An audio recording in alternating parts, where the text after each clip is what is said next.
Face లో పెద్ద కలకలాడుతుంది. బాగా చెప్తా కూర్చో.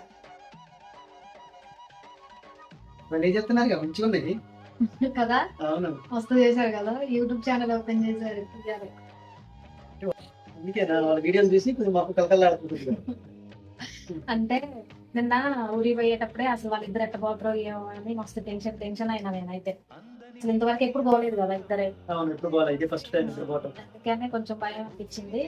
పోయారు మంచిగా సర్లే అనుకుంటా. ఇంకా అసలు ఇలా ఛానల్ పెట్టారు, మస్తు హ్యాపీ అనిపించింది నాకైతే. అంటే అందరు పిల్లలు ఇప్పుడు హాలిడేస్ లో ఎంజాయ్ చేయాలని మమ్మల్ని వాళ్ళ నాయకులు వాళ్ళు ఆడుకోవాలి అనుకుంటారు కదా. అనుకుంటారు. వీళ్ళేమో మంచి ఛానల్ పెట్టి వీడియో పెట్టేసరికి మంచిగా అనిపించింది. అంటే ఏదో ఒక పని చేసినట్టే కదా యూట్యూబ్ అంటే కూడా. అమ్మాయి అబ్బాయి కూడా మంచి ఛానల్ పెట్టారు, వాళ్ళని కూడా మీరు సపోర్ట్ చేయండి.